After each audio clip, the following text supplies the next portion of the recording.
Saudaraku, pernahkah kita meremehkan soal utang? Mungkin ada yang berpikir, nanti juga bisa dilunasi, atau utang kecil saja pasti dimaklumi.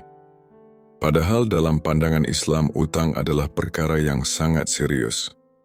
Rasulullah Shallallahu Alaihi Wasallam bersabda, ruh seorang mukmin itu tergantung karena utangnya, sampai utangnya dilunasi.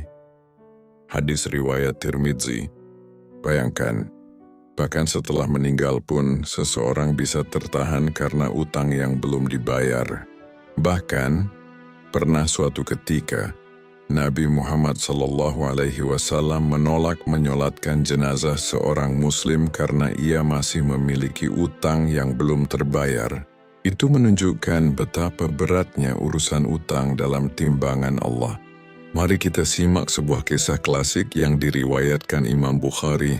Kisah ini terjadi di masa Bani Israel, tentang seorang pemuda yang berutang 1.000 dinar. Jumlah yang besar sekali. Jika kita bayangkan sekarang mungkin setara dengan miliaran rupiah. Alkisah, pemuda itu membutuhkan modal untuk berdagang. Ia mendatangi seorang hartawan saleh yang dikenal dermawan. Dengan penuh keberanian ia berkata, "Aku membutuhkan pinjaman 1.000 dinar." Hartawan itu menatapnya lalu berkata, "Siapa yang akan menjadi saksi bagimu?" Dengan penuh keyakinan pemuda itu menjawab, "Cukuplah Allah sebagai saksi." Sang hartawan kembali bertanya, "Kalau begitu siapa yang menjadi penjaminmu?" Jawaban pemuda itu lebih mengejutkan lagi, "Cukuplah Allah sebagai penjamin." Subhanallah, jawaban ini tidak muncul dari sembarang lisan. Hanya orang yang betul-betul yakin kepada Allah yang berani berkata demikian. Dan anehnya, sang hartawan pun luluh. Ia percaya karena ia sendiri adalah orang yang beriman. Akhirnya ia berkata, "Engkau benar. Jika Allah menjadi saksi dan penjaminmu, maka aku ridha." Lalu ia menyerahkan 1.000 dinar itu. Dengan kesepakatan waktu pelunasan, waktu pun berjalan. Pemuda itu pergi berdagang dengan modal pinjamannya. Allah memberinya keberkahan, dagangannya berhasil, keuntungan diperoleh. Ia pun siap melunasi utang sesuai janji. Namun ketika hari pembayaran tiba, ia tidak menemukan satu pun kapal yang bisa membawanya pulang. Hari itu hatinya gundah gulana. Ia sadar, saksi atas perjanjian itu adalah Allah dan penjaminnya pun Allah. Kalau ia ingkar berarti ia telah berkhianat kepada Tuhannya. Dengan hati bergetar, ia mencari jalan. Ia mengambil sebatang kayu, melubangi bagian tengahnya, lalu memasukkan uang 1.000 dinar beserta sepucuk surat. Kayu itu ia tutup rapat-rapat. Sebelum melemparkannya ke laut, ia menengadahkan tangan dan berdoa, "Ya Allah, Engkau tahu aku berutang kepada fulan 1.000 dinar. Engkau pula yang menjadi saksi dan penjamin antara aku dan dia. Hari ini aku tak menemukan kapal untuk mengantarkan utangku.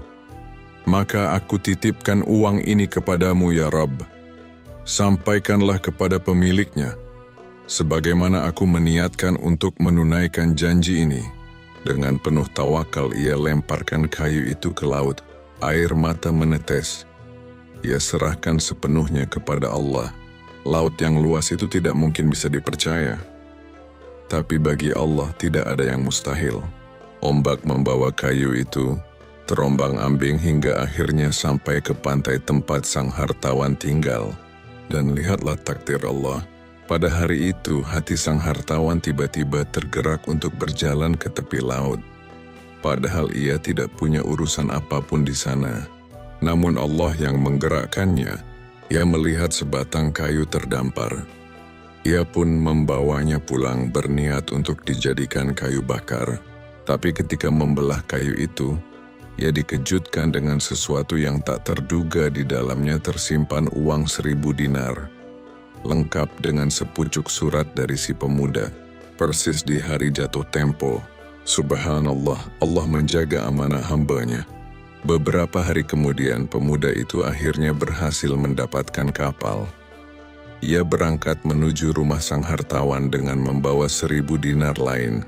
Ia takut, jangan-jangan uang yang ia titipkan lewat laut tidak sampai. Sesampainya ia berkata dengan jujur, Maafkan aku pada hari yang dijanjikan aku tidak menemukan kapal. Karena itu aku menitipkan uang lewat laut dalam sebuah kayu. Inilah 1.000 dinar yang aku bawa sebagai gantinya. Sang hartawan tersenyum dan berkata, "Wahai anak muda, Allah telah menyampaikan utangmu kepadaku.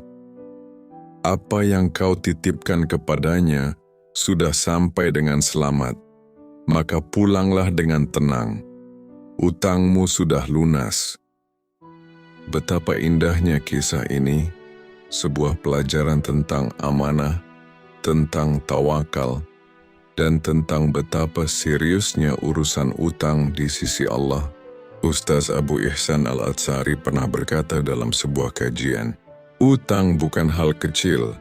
Nabi Muhammad bahkan menolak menyolatkan jenazah orang yang meninggalkan utang. Karena itu, janganlah berutang kecuali bila benar-benar mendesak, dan bila berutang, niatkan sungguh-sungguh untuk melunasi. Jangan meremehkan, jangan menunda, apalagi menghindar. Ingatlah, utang sekecil apapun akan ditagih di akhirat. Bisa jadi hanya gara-gara 50.000 rupiah, seseorang tertahan di pintu surga. Bukan besar kecilnya nominal yang jadi masalah, melainkan kelalaian dalam menepati janji. Allah berfirman dalam Al-Quran, "Dan penuhilah janji, sesungguhnya janji itu pasti diminta pertanggungjawabannya." Quran Surah Al-Isra 34. Maka saudaraku, mari kita berhati-hati. Jangan mudah berutang dan bila terpaksa tunaikanlah tepat waktu. Jangan sampai kita kembali kepada Allah dengan membawa beban yang seharusnya bisa kita selesaikan di dunia. Semoga Allah memberi kita kekuatan untuk hidup dengan berkah, cukup dengan rezeki yang halal, dan jauh dari lilitan utang. Jangan lupa komen dan subscribe channel ini agar kami dapat terus membuat video-video hikmah untuk Anda. Terima kasih sudah menonton video ini sampai akhir. Semoga Allah selalu merahmatimu. Wassalamualaikum